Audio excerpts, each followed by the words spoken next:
Faire le teasing. Très bien. Alors on y va dans le Tosfot. Ve'ilu PA, l'état betena ve'yerek, tandis que dans PA, la PA, l'obligation de laisser un coin pour le pauvre, n'existe pas dans le figuier ni dans les légumes. Tosfot dit, lav dafka te'ena. C'est pas uniquement le figuier qui n'est pas concerné par la loi de PA. De ha, rovilanot en le kidatan keechad.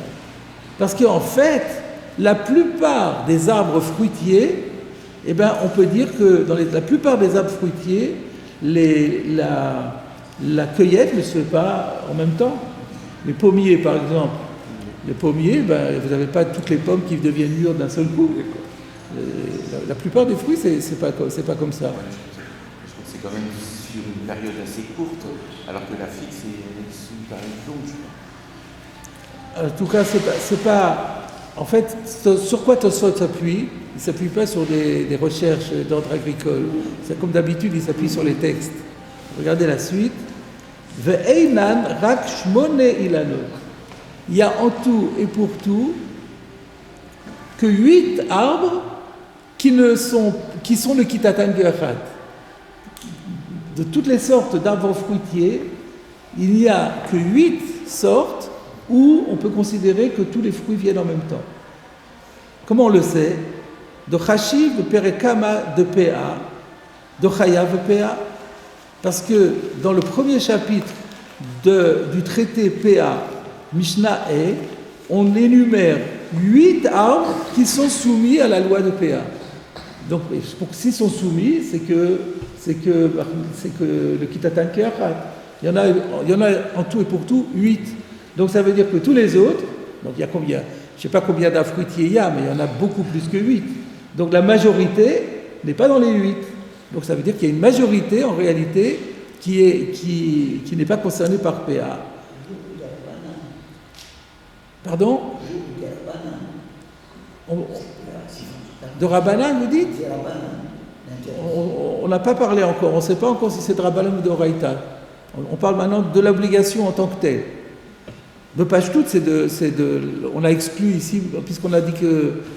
ah non, on n'a pas vu encore. La Mishnah, elle a dit, il faut que ce soit le kitator au keachat, mais elle n'a pas dit la source. On ne sait pas encore si c'est de Oraïta ou de Rabbanan, c'est une bonne remarque, mais c'est pas, pour l'instant, ce que Tosfot veut dire, c'est quand on a dit ici te'ena, en fait, te'ena, c'est juste emblématique, mais ce n'est pas le seul arbre qui fasse exception à la loi de la PA, c'est pratiquement tous les arbres, moins 8.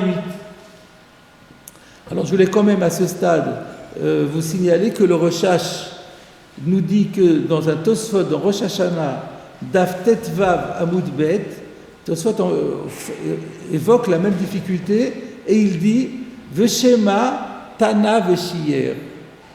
Tana Veshiyer, vous avez déjà rencontré dans la Gemara cette expression Tana Veshiyer, c'est assez courant. Ça veut dire Tana, il a enseigné quelque chose, Veshiyer, mais il en a laissé. Ce qui veut dire que c'est un concept que le Tana, quand il enseigne, il donne des exemples, ils ne sont pas exhaustifs. Et il a donné quelques exemples, mais ce n'est pas exclusif des autres. Et donc peut-être que là, quand la Mishnah nous a dit il y en a 8, elle a énuméré 8, ça ne veut pas dire 8 et uniquement 8. Ça veut dire il y a 8 et encore beaucoup d'autres. Et là, du coup, si on dit comme ça élimine le rov. On ne sait plus du coup, on ne sait plus. Peut-être qu'en fait, le rov, il est quand même comme avec les 8. On a donné 8 représentatifs et puis il y en a encore beaucoup, beaucoup d'autres. Ça, c'est ce que dit Tosfot, qui dit ça, schéma. Donc Tosfot se pose la question. Par contre, le Rash, c'est le Rashba, c'est Rabbi Shimshon de Sens, qui a écrit un commentaire sur tout le traité, pas le traité, sur tout le Seder de Zraïm, et donc aussi sur PA. Et lui, il dit ainsi, Al-Korchach lavkulu kachashim. On est obligé de dire que lorsqu'on a dit 8, ça ne peut pas être que 8. C'est pas possible que la mitzvah de PA ne concerne que 8 arbres. V'tsarich lomar tana veshier. On est obligé de dire, c'est forcé. Donc là, c'est une petite nuance. Donc ça veut dire que, contrairement à notre Tosfot ici, qui laisse entendre que, on dit 8 et c'est tout, 8, il y a un Tosfot de Rosh Hashanah qui dit peut-être pas, et il y a un Rash qui dit sûrement pas. Et donc ça élimine. Donc en fait, il faut savoir que c'est sujet à caution, cette explication de Tosfot. Mais donc nous, on va suivre notre Tosfot qui nous dit qu'en fait, quand on a dit que Te'ena n'est pas tour de PA, il n'y a pas que Te'ena, c'est Rov Ailanot. A contrario, il n'y a que 8 arbres, il n'y a que 8 sortes d'arbres qui sont concernés et tous les autres ne le sont pas.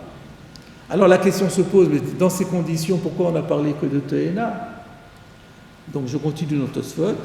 Et la Nakate'ena, Mishum de Nilketet Kama Pe'amim, que de Amrinan Becheskat Abatim. Parce que elle bat tous les records, la figue, elle bat tous les records, c'est-à-dire que il faut le cueillir en un nombre important de fois.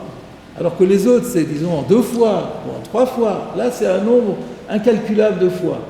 Alors là, c'est vraiment le modèle, c'est le modèle du fruit qu'on ne peut pas cueillir en une seule fois. Mais il y en a beaucoup d'autres. Et Tosfot donne comme exemple que d'Amrinan Becheskat Abatim, comme on le voit dans le Pérec intitulé Cheskat Abatim, c'est le 3e chapitre de Baba Batra, Daf Kaf Chet Amud Bet, Achal Shlosha Pere Bechad Yoma. Il a mangé 3 fruits le même jour, Kegon Te'ena. Et donc il faut expliquer, il faut comprendre là-bas, selon cette version-là, parce que je vous dirais qu'il y a d'autres versions, mais d'après cette version-là, ça veut dire qu'au petit matin, il est passé devant son arbre, il y avait une figue qui était mûre, les autres ne l'étaient pas. Il en a pris une. Ensuite, il arrive à midi, il y en a une autre qui est devenue mûre. Et ensuite, en fin d'après-midi, il y en a une 3e. Donc ça veut dire que sur la même journée, il y a eu trois moments différents pour qu'un fruit devienne bon à être cueilli. Donc ça prouve vraiment que la figue, c'est très très spécial, c'est chaque figue un autre moment. Alors simplement je signale qu'il y a une autre version dans Baba Batra. Je crois même que la nôtre dans Baba Batra, c'est pas Chadioma, c'est Tlatayome. Alors c'est pas 3 en un jour, c'est 3 en 3 jours. L'idée elle est toujours la même, c'est que vraiment la Te'ena c'est emblématique de celle que vraiment il faut passer chaque jour pour avoir une nouvelle figue. Mais en vérité, c'est pas exclusif. Et en vérité, la mitzvah de PA ne concerne que très peu d'arbres au final. Voilà ce que nous dit Tosfot. Fin de la première partie de Tosfot. Deuxième partie de Tosfot. Ve'omer Rabbeinu Tam. Alors maintenant, c'est par rapport à la question que vous avez soulevée. Rabbeinu Tam dit de midoraita lo mechayev bePA ela bedagan vetirosh veyitzar. Donc maintenant, Rabbeinu Tam semble aborder une question qui n'a rien à voir et qui se pose la question, est-ce que ces règles qu'on a vues sont de Oraïta ou de Rabbanan? Alors il dit que d'après la Torah, en réalité, il y a beaucoup moins de sortes, de variétés qui sont concernées par la mitzvah de PA. D'après la Torah, on est soumis à l'obligation de laisser un coin pour les pauvres que Dagan, les céréales, les 5 sortes de céréales dont il est question par rapport au matzot et au chametz par exemple, Vetirosh, le vin, le raisin, Veyitzar, l'huile, les olives. Donc raisin, olives, céréales. Et pas le reste. Donc ici on a parlé de Te'ena, d'après ça il n'y a pas que Te'ena, d'après ça c'est tous les arbres fruitiers à part les olives et les raisins. Alors on va voir ça. Alors d'où il sort ça? De Stam Katsir d'Irtiv Gabé PA, parce que quand la Torah elle parle de PA, elle emploie le terme de Katsir, moissonner. Eh bien, lorsqu'on emploie le terme de moissonner sans autre précision, Hudagan, on sait que le mot katsir, ça englobe toujours, ça ne concerne que les céréales. Donc c'est de là qu'on déduit les céréales, et pas autre chose, et donc pas par exemple les légumes. Urtiv kitarbot zetra. À part ça, toujours par rapport à PA, il est dit lorsque tu vas cueillir tes olives, donc là on apprend les olives. Alors comment on sait là-bas qu'il s'agit de PA? Il est dit en fait dans le verset Kitarbot, c'est dans Parashat Kitetse, Kitarbot zetra, lorsque tu vas cueillir tes olives, lo tefaer acharecha. Il y a un mot un peu étrange dans la Torah, lo tefaer acharecha. Ça veut dire quoi tefaer? La Gemara explique lo titol tifarto. Tu n'auras pas le droit de prendre sa splendeur. Sa splendeur, c'est quoi? C'est la PA. C'est un coin qu'on laisse aux pauvres. Donc, c'est ça, donc l'otitol, l'otefer acharecha, tu n'as pas le droit de prendre même de la partie splendide de ce champ, ou non, on parle des olives, de cet olivier, parce que tu dois le laisser pour les pauvres. C'est dans Choulin, l'otitol kolpe ero, c'est dans Choulin d'Avkouf Lamed Aleph. Donc il y a écrit Zaïd par rapport à PA. Et ensuite il y a écrit Kitivzor Karmecha. Et là, on parle de Kérem. Mais où est-ce qu'il y a écrit Kitivzor Karmecha? Aussi dans Kitetse, la verset dit Lote olel acharecha. Donc là-bas, c'est le chiyuv olelot. C'est autre chose. Olelot, ça veut dire qu'on n'a pas le droit de prendre. Il y a certains types de grappes qu'on doit laisser aux pauvres. C'est pas PA. Mais là-bas, toujours dans Choulin, on explique qu'il y a une Zera Shava, acharecha, acharecha. Il y a écrit acharecha ici, il y a écrit Lote olel acharecha. Et dans le Zetim, on a dit l'otefaer acharecha, et là il s'agissait de PA, donc on apprend que ça concerne aussi PA.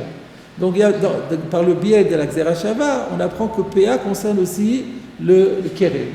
Et c'est donc finalement on a trouvé Dagan, Tirosh et Yitzhar. Plus que ça, on ne trouve pas de psukim qui permettent d'englober plus dans la PA.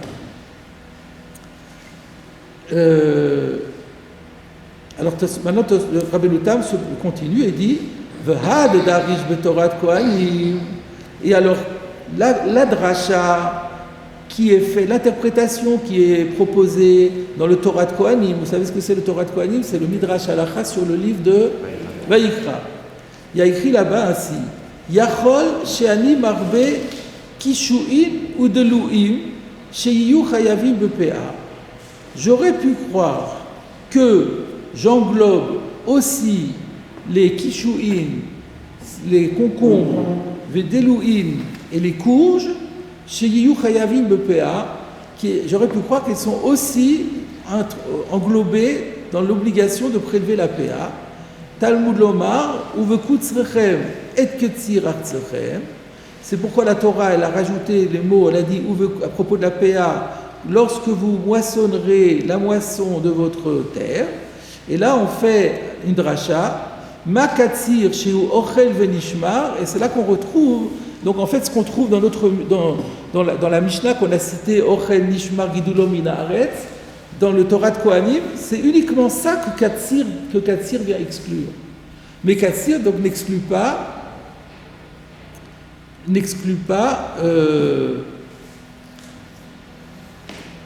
les fruits des arbres. Donc la question qui se pose contre Rabbeinu Tam vient de nous dire que au niveau des fruits des arbres, il n'y a que les olives et la vigne. Mais ce n'est pas ce qui ressort du Torah de Kohanim. Le Torah de Kohanim dit que par le fait que la Torah a dit Katsir, lui nous avait dit que Katsir, Rabbeinu Tam avait dit que Katsir ça désigne que Dagan, que les céréales. Donc ça exclut les fruits des arbres. Mais ce n'est pas ce qui ressort de ce Torah de Kohanim. Le Torah de Kohanim dit, j'aurais même pu croire que les courges et les concombres sont englobés, malgré le fait qu'il y a écrit Katsir. Et finalement, de Katsir, on exclut Ochel Nishmar et donc Makniso le Kiyum. Et il faudra que ce soit conservé, ils ne sont pas conservables. Mais par contre, les fruits des arbres, il y a des fruits des arbres qui sont conservables, et on ne les a pas exclus du tout. Donc ça contredit ce que disait Rabbeinu Tam. On voit que Dagan, que Katsar, c'est pas juste Dagan. Katsar, ça vient juste écrire Ochel Venishmar. Alors comment est-ce qu'il a pu dire une chose pareille? C'est contredit par le Torah de Kohanim. Réponse de Rabbeinu Tam, Asmartahi. Vous savez ce que c'est Asmarta? C'est une pseudo-dracha. En fait, c'est une loi rabbinique sur lesquels que les Chachamim ont voulu appuyer, ils ont trouvé une allusion dans la Torah. Mais c'est pas Minatora. Comme Minatora, c'est Dagan, Tirosh et Yitzhak. Et là qu'on on fait semblant de trouver dans le verset qu'il y a seulement Ochel, Nishmar, etc. Ça, c'est juste une allusion, mais c'est une loi rabbinique. Donc ça veut dire que d'après la Torah, Dagan, Tirosh et Yitzhak, il n'y a que ça. Ensuite, les Chachamim ont rajouté les fruits des arbres, etc. Sauf à condition que ce soit Machniso le Kiyum et que ce soit le Kitatok Echad. Il y a une degré différent entre l'idée Rabbanan pure et l'idée Rabbanan avec la Smarta. Vous demandez quelle est la différence? Oui, on dit que quand il y a trop une Asmarta, on est un peu plus sévère dans l'application de la loi rabbinique. C'est au cas par cas. Alors, Tosfot, donc ça paraît un petit peu cavalier de la part de Rabbeinu Tam de dire c'est une Asmarta, il faut le prouver. D'accord. C'est une pseudo-dracha, apparemment c'est comme une dracha. Alors il va le démontrer. La preuve que ce n'est pas une vraie dracha, mais c'est une pseudo-dracha, de Atam Nami, parce que là-bas aussi, Darish, Maaser, Yerek, Mikra, on déduit qu'il faut prendre la dîme sur les légumes à partir d'un verset. Afalgav, Dav, Midrabanan. Alors que ça c'est connu, ça c'est admis par tout le monde, que dans le maaser, l'obligation de prélever maaser dans les légumes n'est que de Rabbanan, parce que la Torah c'est Dagan, Vetirosh, Veyitzar, ça c'est admis par tout le monde. Et pourtant on a apporté un verset. Donc on voit bien dans ce contexte que les versets qu'on apporte, c'est pas des drachot véritables minatora, c'est des appuis à des lois rabbiniques. Alors, on peut se poser ici une question. Si on fait un peu, à ce stade, on prend un peu de recul par rapport à ce Tosfot. Donc, qu'est-ce qu'on a traité dans ce Tosfot? La première partie a été de se demander est-ce que Te'ena, c'est seulement Te'ena, ou bien est-ce que ça englobe plus de fruits? Et donc, la conclusion de Tosfot, c'est que, en fait, c'est pas que Te'ena. La majorité des arbres fruitiers ont le même statut que Te'ena, et si on a pris Te'ena, c'était emblématique. Voilà c'est le premier point. Et ça touchait directement la Gemara qui avait parlé de Te'ena. Ensuite, Tosfot il se pose la question de savoir qu'est-ce qui est d'Oraïta, qu'est-ce qui est de Rabbanan dans PA. Et finalement, il dit d'Oraïta dans PA, c'est Dagan, Tirosh, Veyitzar, et tout le reste qui est rajouté et qui n'est pas exclu par Ochel, Nishmar, Gidulom, Minaret, ça a été rajouté par les Chachamim. Il y a une question qu'on peut poser ici dans Tosfot, c'est mais quel rapport? On a une règle dans Tosfot, c'est que Tosfot ne traite jamais dans un seul dibour de deux sujets qui n'ont pas un lien intime l'un avec l'autre. Même si ça concerne la Souvia, dès lors que c'est une autre problématique, c'est une autre question qui touche à la Souvia, Tosfot ferme son Tosfot et il reprend un dibour amatri qui peut être le même d'ailleurs. Et donc ça veut dire qu'il y a un lien entre les deux parties qu'il nous faut découvrir. Donc, parce que là, a priori, ça n'a rien à voir. On commence par nous dire que Te'ena c'est l'Avdafka, ensuite il nous dit que c'est d'Oraïta de Rabbanan, mais quel rapport entre les deux? Alors, je propose de voir la troisième partie. Peut-être que la troisième partie va nous éclairer sur les deux premières. Il y aurait une autre solution, c'est de regarder dans Tosfot Arosh. Dans Tosfot Arosh, on voit le lien qu'il y a entre les deux, mais on va peut-être essayer de le faire apparaître déjà par le Tosfot lui-même. Mais en tout cas, la question, il faut la poser d'emblée. Alors maintenant, on continue dans Tosfot. Uma shelo tiknu pea beyerek ou bete'ena ou de damila komo shetiknu maaser mehen. La raison pour laquelle les Chachamim n'ont pas institué d'obligation de laisser un coin aux pauvres pour les légumes et pour la figue. C'est ce qu'on a vu chez nous. On a dit chez nous que le maaser est plus large que la PA Parce que le Maaser concerne Te'ena et Yerek, et la PA ne concerne pas Te'ena et Yerek. Or, il s'avère que tout ça, c'est Drabanan. N'est-ce pas? Puisque on a dit que dans Maaser, il n'y a que Dagan, Tirosh et Yitzhar. Donc tout le reste, c'est Drabanan. Donc les Rabbanan dans Maaser, ils ont introduit Te'ena et Yerek. Maintenant, Rabbeinu Tam nous a dit que dans PA, la Torah, c'est aussi Dagan, Tirosh et Yitzhar. Et tout le reste, c'est Drabanan. Et dans les Rabbanan, là, ils ont exclu la Te'ena et le Yerek.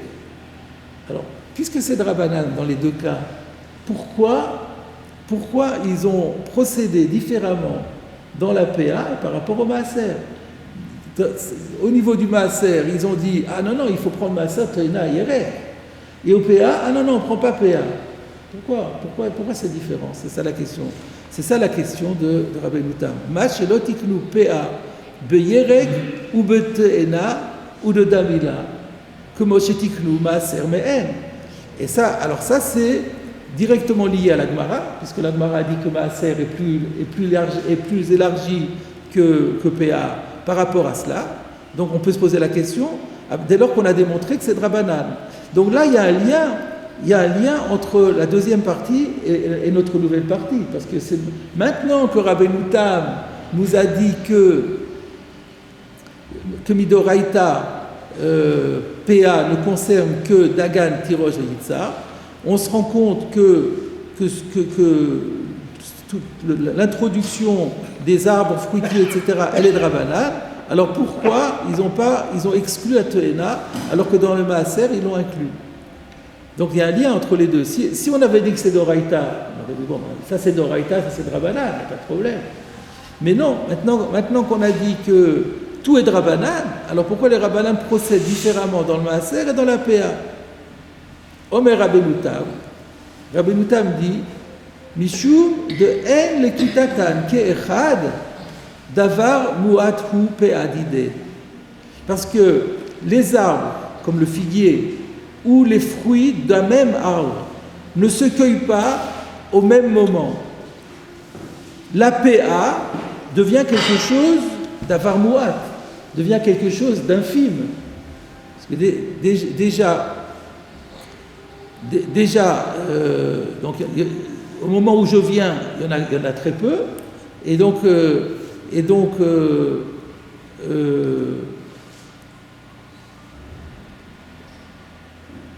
pourquoi est-ce que c'est davar mu'at? Alors c'est pas davar mu'at, c'est-à-dire les fruits qui deviennent mûrs, c'est pas la PA.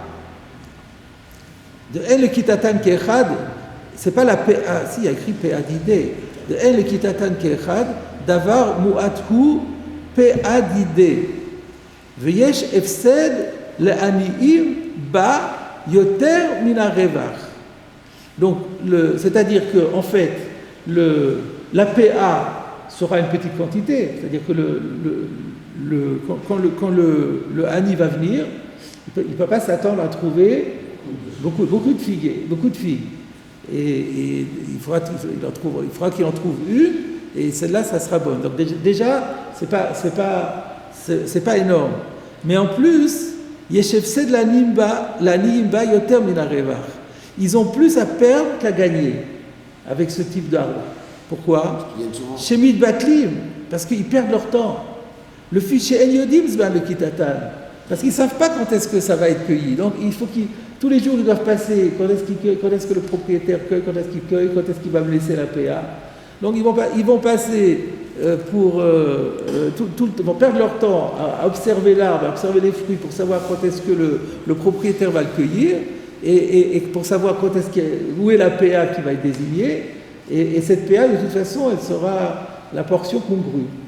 Donc ça ne vaut pas la peine. Alors les Chachamim ont dit, on va faire une fleur aux Aniyim, on va leur dire, ça vous n'avez pas à vous préoccuper. Il n'y a pas de PA là-dedans. Comme ça, vous n'allez pas perdre de temps. Donc c'est dans leur intérêt. Voilà l'explication de Rabbeinu Tam. Ils n'ont pas dit c'est mieux que rien. Pardon? Ils n'ont pas dit c'est mieux que rien. Non, c'est le contraire. Ouais. C'est des fois, rien c'est mieux qu'un petit peu. Ici, rien est mieux qu'un petit peu. Parce que du coup, ils vont pouvoir se rabattre sur d'autres terrains qui sont beaucoup plus rentables. Donc c'est le choix de la rentabilité. Alors ça, on a expliqué maintenant Te'ena. La même question va se poser sur Marknisol le Kiyum. Puisque Marknisol le Kiyum, dans Maaser, c'est PA, et dans PA, c'est Patour. Pourquoi ils ont rendu Patour d'avoir chez Marknisol le Kiyum les choses qui ne peuvent pas être conservées? Réponse de Tosfot. Vedavar chez En Marknisol le Kiyum, Nami Lochashim. C'est pareil.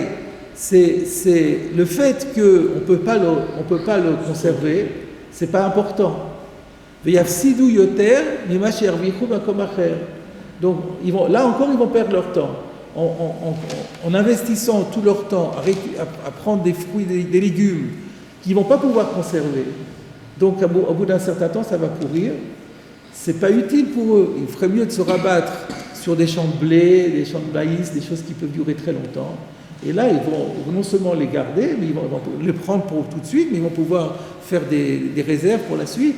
Donc là encore, on les a guidés en leur disant vous n'y avez pas droit. Du coup, ils vont se rabattre sur autre chose. Il y en a largement pour tout le monde, et ils auront des choses qui vont pouvoir se conserver plus longtemps. Voilà comment Rabbeinu Tam justifie. Donc dans Maaser, il n'y avait pas de raison. Donc dans Maaser, on doit prélever partout. Mais là, il faut voir l'intérêt bien compris des pauvres. Et donc les pauvres, ils pourraient se dire, moi je vais aller là-bas, et ils ne se rendent pas compte qu'ils vont perdre, ils vont y perdre. Donc il vaut mieux les guider en leur disant, non, vous n'allez pas là-bas. Voilà l'explication de Rabbeinu Tam. La notion est un lieu géographique d'un terrain où le propriétaire n'a pas le droit de le prendre. C'est lui qui décide, hein. C'est le propriétaire qui décide du coin qu'il veut laisser. Il n'a pas le droit de tout prendre. Il prend et il laisse quelque chose.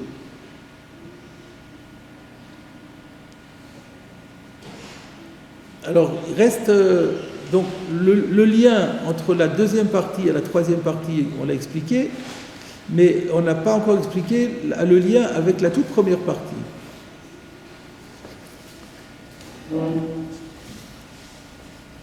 Alors,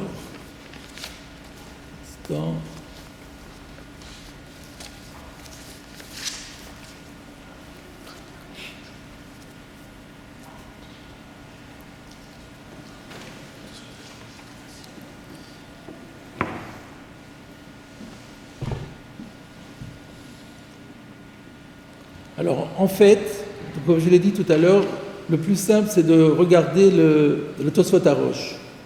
Dans le Tosfot Arosh, on se rend compte que la question centrale, c'était celle que Tosfot a posée à la fin du Tosfot.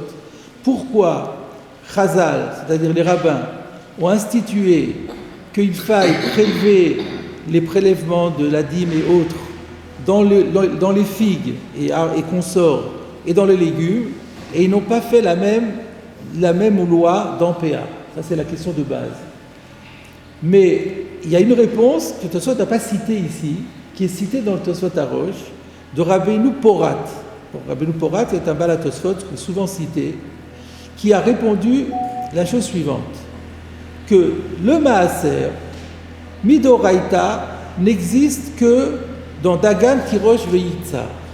Donc, c'est-à-dire uniquement, donc c'est très restreint d'après la Torah, le Maaser, les céréales, le raisin et les olives.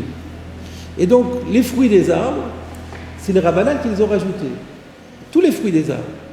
Tous les autres fruits des arbres. Et donc, s'ils ont rajouté tous les autres fruits des arbres, ils ont tout rajouté. Ils ne vont pas commencer à dire oui, mais pas les fruits qui poussent pas, qui ne mûrissent pas tous en même temps. On rajoute les arbres, et tous les arbres sans exception. Ça, c'est le cas du Maaser. Alors que dans PA concernait tous les fruits des arbres, Minatora.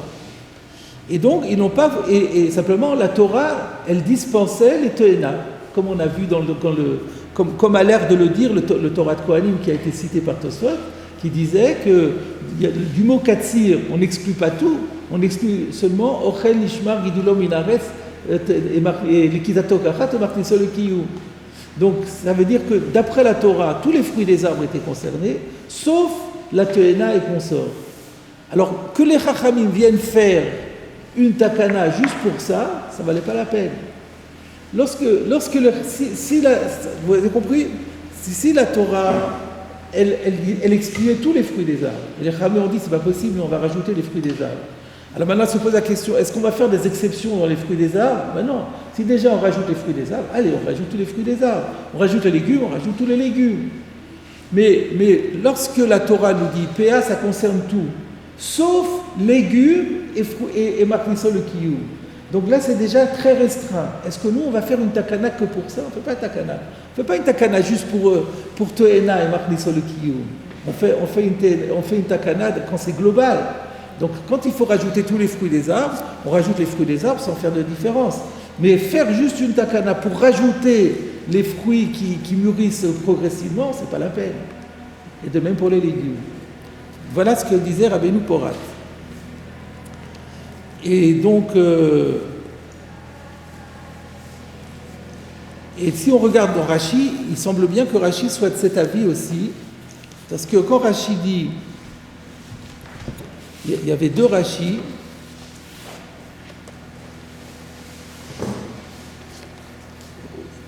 il y a Rashi avait dit Ite bete ena veyerek midrabanan.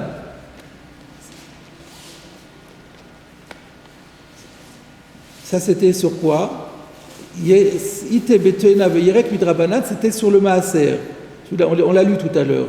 J'avais expliqué pourquoi il dit Rashi dit que c'est midrabanan, parce que tous les fruits des arbres, mais la Torah, c'est Dagan, Tirosh, Yitzhar.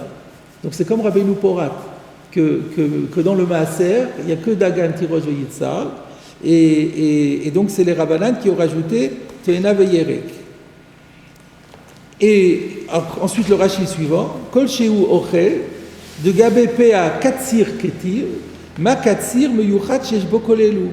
Rashi laisse bien entendre que dans PA, on fait la dracha de Katsir, et donc si on exclut la Te'ena et le Yerek, elle est exclue de par la Torah. Et non pas comme Rabbeinu Tam qui disait que Katsir, en vérité, c'était Dagan uniquement, il y avait Dagan Tirosh Yitzhar comme le Maaser, et que c'est les Rabbanan qui ont changé. Non, d'après Rashi, le PA c'est la Torah, et Maaser c'est le Rabbanan. Donc la réponse de Rabbeinu Porat, la réponse de Rabbeinu Porat, elle est comme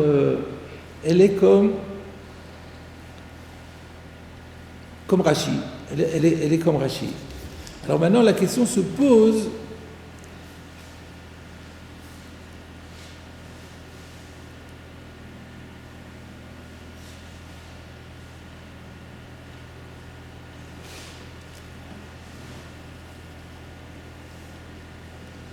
Alors d'après ça, encore une fois, dans Maaser, les Chachamim, Klal Amrou b'Maaser, Ochen Ishmar Gidulo min haaretz, et les Kitato Kachat ou Machniso le Kiyum, ils l'ont pas exclu. Ils n'ont pas exclu la Te'ena. Pourquoi ils n'ont pas exclu la Te'ena? Parce qu'ils avaient rajouté tous les arbres.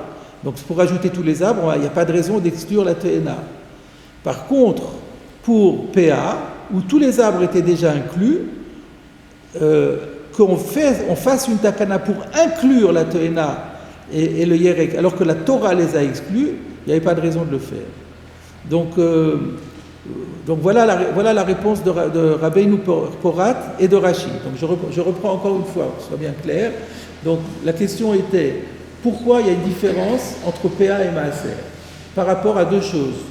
Te'ena, c'est-à-dire d'avoir chez l'Ekitato Keachat, et aussi Yerek, c'est Machniso le Kiyum, c'est pas conservable. Le Maaser, même ces deux éléments-là sont concernés, alors que dans PA, ils ne sont pas concernés. La réponse de Rabbeinu Porat et la réponse de Rashi, c'est très simple. Dans PA, tout est déjà concerné Minatora. Et c'est la Torah qui a exclu spécifiquement la Te'ena et le Machniso le Kiyum, la Te'ena et le Yarak. C'est la Torah qui les a exclus, parce qu'il y a écrit Katsir, et de Katsir on déduit cette exclusion-là. Et c'est la Torah qui les a exclus. Alors les Chachamim n'avaient aucune raison de venir à l'opposé de la Torah et dire, eh ben, elle a exclu, moi, nous on les inclut. Parce que c'est des choses qui sont relativement peu importantes, et donc c'est pas la peine de... C'est pour des choses minimes, on va laisser la règle de la Torah. Dans Maaser, c'est pas pareil, parce que dans Maaser, tous les fruits des arbres étaient pas tours de Maaser. Et ça, les Chachamim ne pouvaient pas laisser, et donc ils ont englobé les fruits des arbres. Une fois qu'ils ont englobé les fruits des arbres, il n'y avait pas de raison de faire encore du pinaillage en disant oui, mais pas tous les fruits des arbres, la Toéna, on va l'exclure. Si c'est la Torah qui a décidé de l'exclure, elle l'a exclu, mais si c'est nous, on ne va pas l'exclure. Et donc voilà la différence entre PA et Maaser. Cette explication-là, elle colle bien si on explique que Toéna, c'est quelque chose de minime. Donc on dit, les Chachamim ne vont pas faire une takana pour quelque chose qui est peu important. Mais si on dit que Toéna c'est l'Av Dafka, et que le Rov Ilanot est comme Toéna, ça tombe à l'eau l'histoire. Et voilà le lien avec la première partie. C'est quand l'Av Dafka Toéna, Rov Ilanot et le Kitatan Keechad. Et on l'a dit Toéna pour des raisons plus parce que c'est emblématique. Mais en fait, tous les arbres sont concernés. Si tous les arbres sont concernés, alors pourquoi les Chachamim ne l'ont pas institué comme ils l'ont fait dans Maaser? Donc la question, voilà le lien entre les trois parties, du Tosfot. En fait, la question centrale, c'était quelle est la différence, c'est celle qui arrive à la fin. Quelle est la différence entre Maaser et entre PA? Mais la première partie, c'était pour casser le pshat de Rabbeinu Porat et de Rashi, qui disait, donc on a un gros débat ici pour la PA. Est-ce que la PA qui englobe tout, c'est d'Oraïta ou c'est de Rabbanan? D'après Rabbeinu Tam, PA et Maaser, c'est exactement la même chose, Dagat, Tirosh, Veitza. Et tout le reste, c'est de Rabbanan. Et là se pose la question, les Rabbanan ont légiféré différemment pour l'un et pour l'autre, pour quelle raison? Alors que Rabbeinu Porat et Rashi ne sont pas de cet avis. Et ils disent que non, que la PA englobe tout Minatora. Et c'est la Torah qui a exclu juste Ena, qui est peu de choses, qui est une portion congrue, et Martissa le Kiyum. Donc, puisque c'est la Torah qui l'a exclu, les Khamim ne vont pas y changer quelque chose. Et donc voilà, c'est ça qui est, vous voyez, qui sous-tend tout ce qu'il y a dans Tosfot. Et donc là maintenant, il y a un lien étroit entre les trois parties du Tosfot.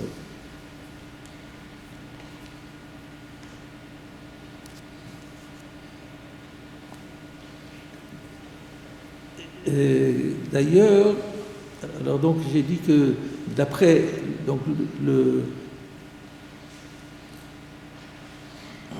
Ritva aussi rapporte la réponse du Tosfot Arosh au nom de Rabbeinu Porat, mais lui la réponse au nom du Rashba.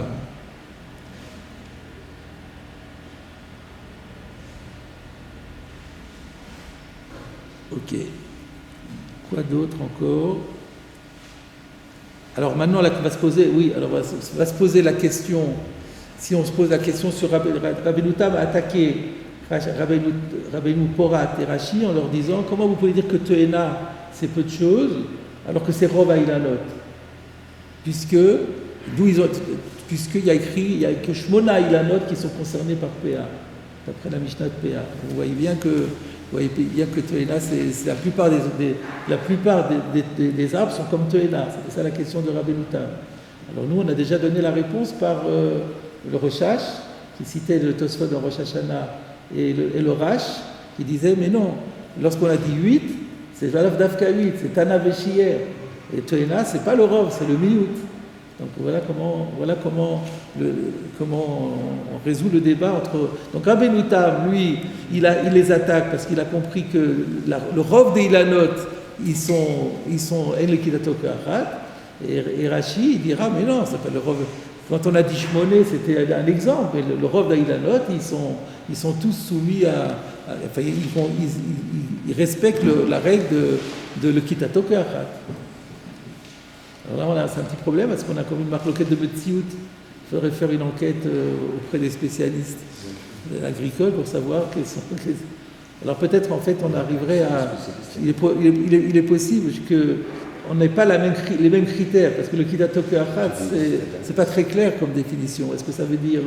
c'est quoi le Kitato Ka'achat? Est-ce qu'il faut que tout l'arbre soit le même jour apte, ou est-ce que c'est du moment qu'il y a un grand nombre de fruits dans la même période et qu'au maximum, c'est sans doute là-dessus aussi que s'articulera le débat entre eux. Alors, dernier point, je reviens on a terminé la Suga. Ah non, on a encore un Tosfot. Alors, on aborde le Tosfot suivant. Comme ça, on aura fini. Sfichetis vekotsa. Donc, on avait expliqué sur quoi on disait Sfichetis vekotsa. On avait dit, Ochel, il faut que ce soit alimentaire. Alimentaire pour exclure les pousses de guêde et de garance qui sont on avait expliqué qu'ils sont des colorants, des teintures.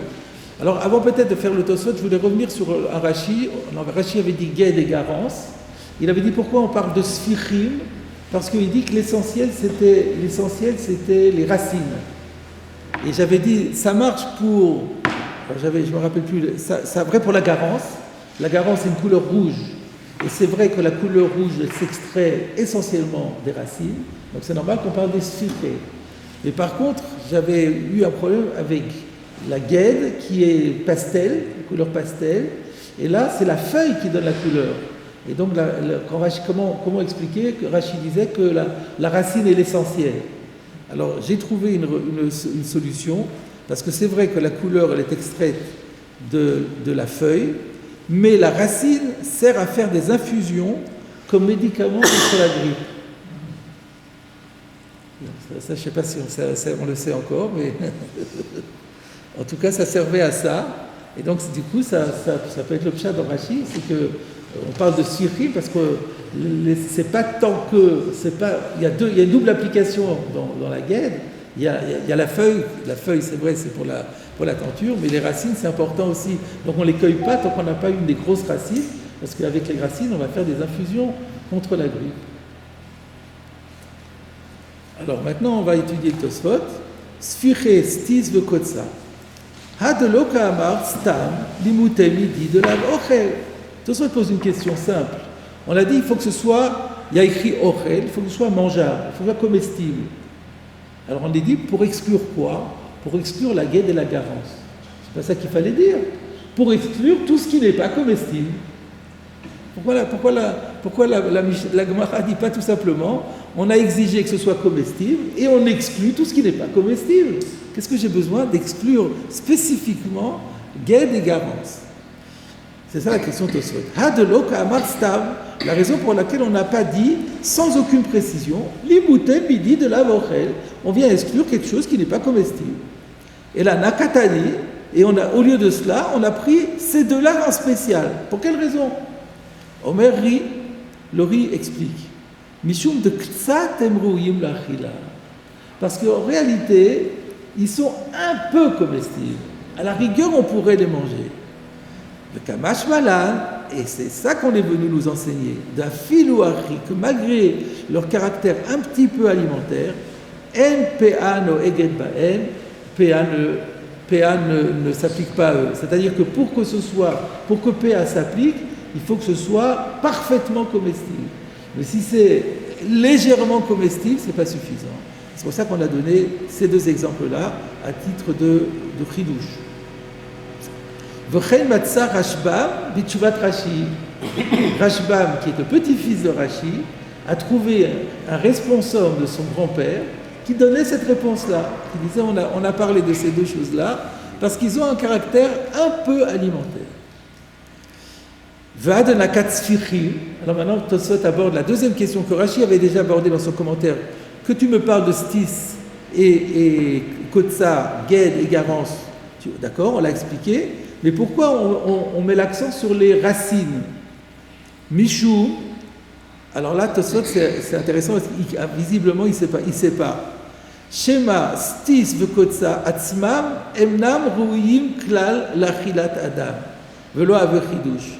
Peut-être que, en fait, la plante elle-même, guêde et garance, en tant que telle, ne sont pas aptes à être mangées. Et il n'y aurait que la racine qui est comestible. Et donc, il fallait parler par rapport au terrouz précédent. On vient d'expliquer qu'on a parlé de stis et kotsa qui sont comestibles, mais peut-être, ça Tosfot ne le sait pas, peut-être que le stis en lui-même, il n'est pas comestible, c'est que la racine qui est comestible.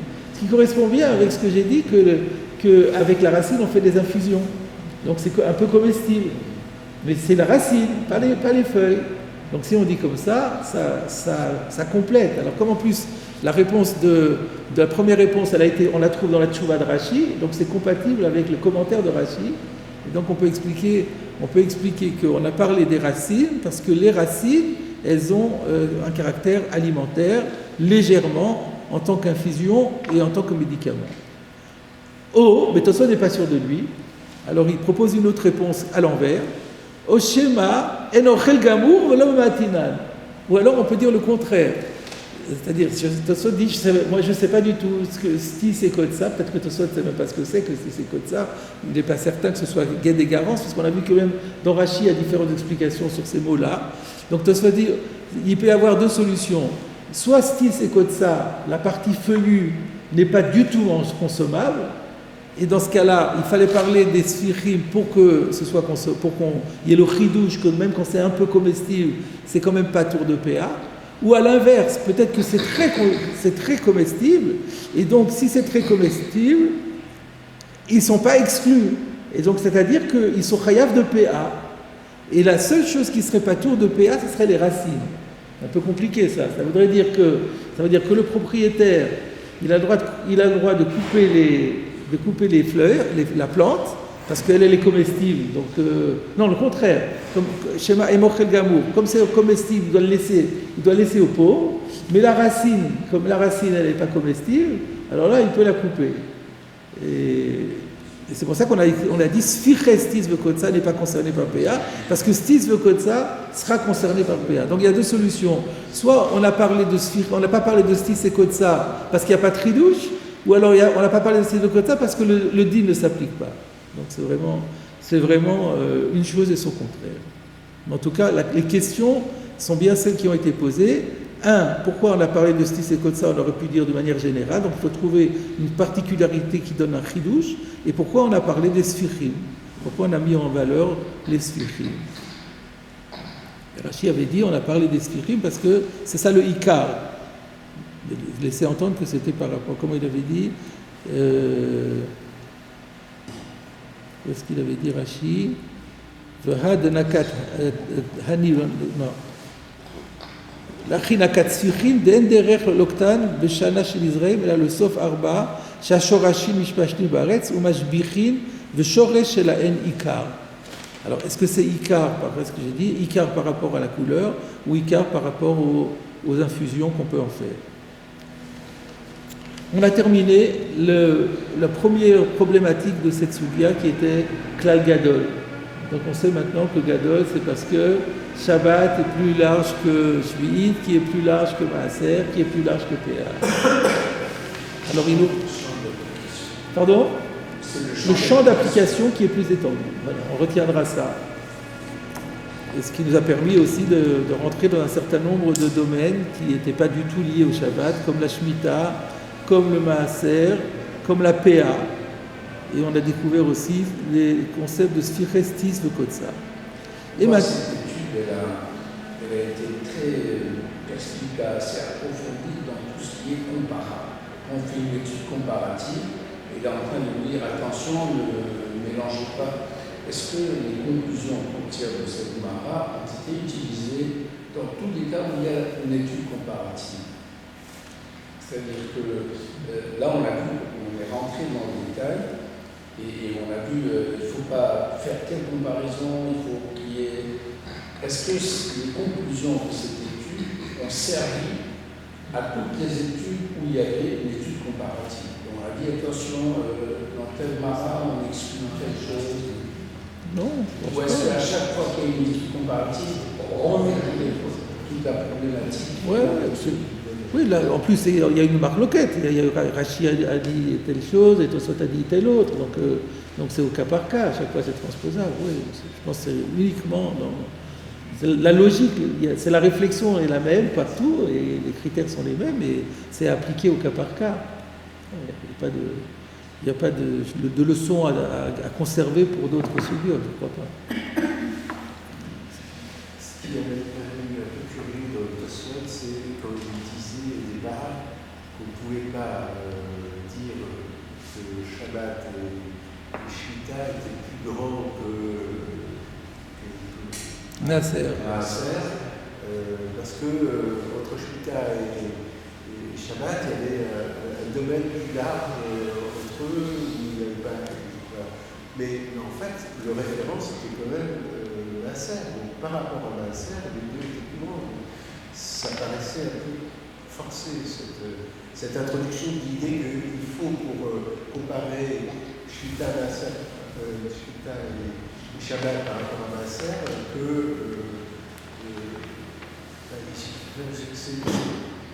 la nécessité qui est absence, enfin qui est identité entre les deux pour comparer ces deux éléments avec le Naaser, c'est une condition qui ne paraît pas forcément contraignante. C'était logique, on compare que des choses qui sont de même nature. Par rapport au référent. Par rapport au référent qui est Naaser. Il n'est pas référent. On compare le A et le B, il n'y a pas de référent. On dit A et, comme vous l'appelez par rapport à C sont plus grands. A et B sont plus grands que C. Voilà, c'est ce qu'on dit. Alors, si on dit que A et B sont plus grands que C, il faut que ce soit sur des critères de même nature. C'est logique. C'est ça ce qu'on a dit. L'intersection ensemble. Intersection. Il y a une intersection que l'autre ensemble. Il y a une intersection qui est deux ensemble. Il n'y a pas d'intersection. D'accord, je vais Alors, on va juste faire une petite amorce de la nouvelle Sugya. Hein. Oui. Donc, on est arrivé aux 2 points dans la Gemara. Il n'y a pas d'intertitre là, parce qu'on est en tout début de la Mishnah. Et que là, c'était une sorte ce qu'on a vu là, c'était une petite introduction sur le mot Klal Gadol. Maintenant, on va attaquer le Klal lui-même. Alors peut-être, on se rappelle peut-être ce que disait la Mishnah. La Mishnah disait Kol ha-shocheach ikar Shabbat v'asa melachot harbe b'shabbatot harbe lo chayav elachat atachat. Donc je rappelle qu'il y a la Mishnah donnait 3 cas. Un cas, la problématique générale, c'est quelqu'un qui a profané le Shabbat par inadvertance doit apporter un sacrifice expiatoire appelé en hébreu khatat.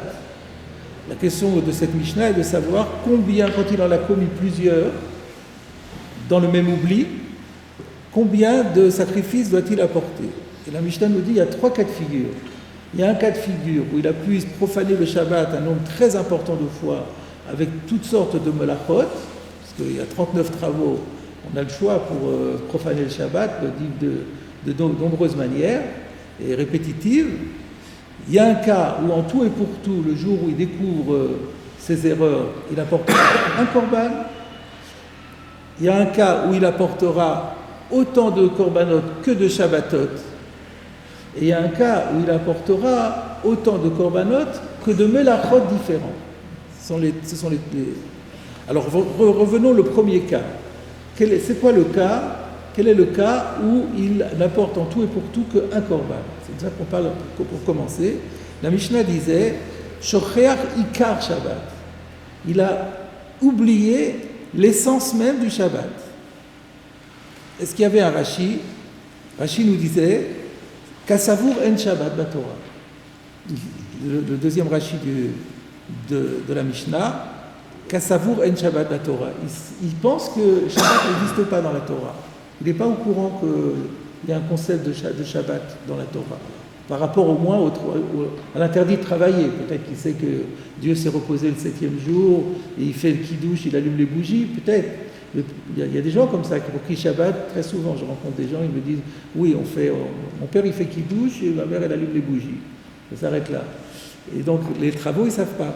Ils ne savent pas ou ils ne veulent pas savoir. Pourquoi la Mishnah dit Shoreach? Shoreach, ça veut dire qu'il a oublié. Ouais. Il ne l'a jamais su. Alors on ne sait pas, ça on ne sait pas. En tout cas, Rashi avait dit, pour l'instant, au moment T, en tout cas, il pense que. Alors vous dites s'il a Shoreach, alors qu'une fois il vous posait la question, si on dit Shoreach, c'est qu'il l'a su. Vous avez certainement une réminiscence de la Gemara. On va y venir dans la Gemara, effectivement. Et donc, Shocheach Ikar Shabbat, lui, pourquoi il profane le Shabbat? Parce qu'il pense qu'il n'y a pas d'interdit. Donc, en toute bonne foi, il pense qu'il n'y a pas d'interdit. Donc, il a sa melachot arbe, le Shabbatot arbe. De ce fait, il a pu faire plein de melachot et plein de Shabbatot. Et après, il découvre ou redécouvre, on ne sait pas, l'existence du Shabbat. Et non chayav et la chatatach. Voilà ce que disait la Mishnah. Et maintenant, on va revenir là-dessus dans la Gemara. Rav Shmuel d'Amre Tarvayu. Alors là, c'est assez rare, parce que Rav et Shmuel, en général, ils sont jamais d'accord. Mais là, il y a quand même des exemples où ils sont d'accord. Donc quoi, c'est vraiment la recherche de la vérité qui les anime et non pas le besoin de discuter. Donc, Rav et Shmuel d'Amre Tarvayu. Rav et Shmuel, on dit tous les deux, Maklitin, la Mishnah, quand elle a parlé de Shocheach Ikar Shabbat, de quelqu'un qui a oublié l'essentiel même, le principe même du Shabbat, parle Betinok Shenishba le Ben Anochim Veger Shenitgayer Ben Anochim. Parle ou bien, ou à la fois, d'un enfant qui, tout bébé, a été capturé par les non-juifs. Donc on comprend que par le fait qu'il a grandi dans un environnement complètement non-juif, il n'a pas pu entendre parler du Shabbat. Ou alors, guerre d'un prosélyte, Shenit Gayer, qui a été converti au judaïsme, Ben Anochim, dans un environnement goy. Ça, c'est un petit peu compliqué. Là, il y a un Tosfot là-dessus. Aval, mais, ça vient exclure quoi?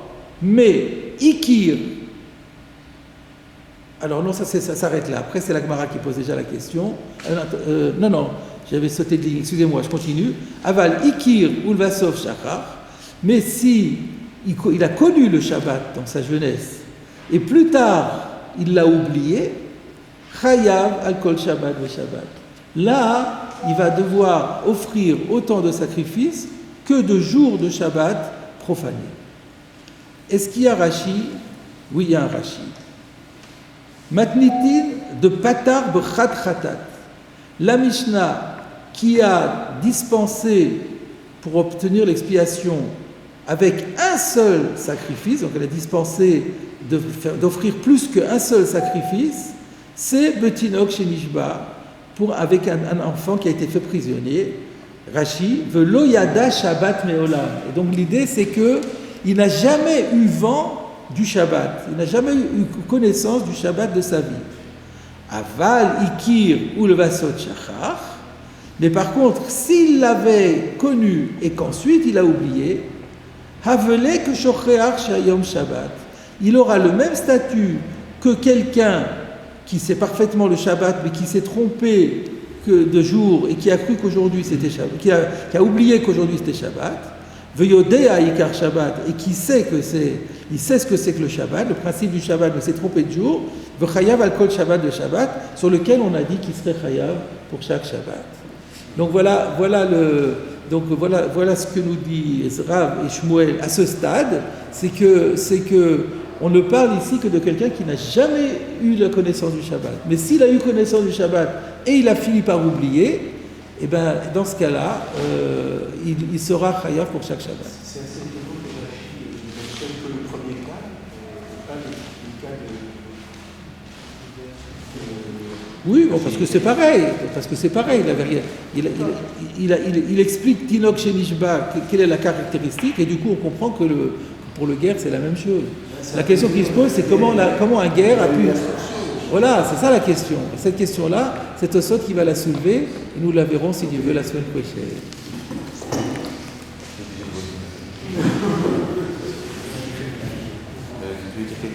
Avec quel Kaddish, oui. Excusez-moi. Rabbi Hanania ben Akasha Merot Sakodesh Baruch Hu Lezakos et Israël. Le Firo Rigolo Entoro Mitzvot Shenemar Adonai Chofetz Eman Tzidko Yagditor.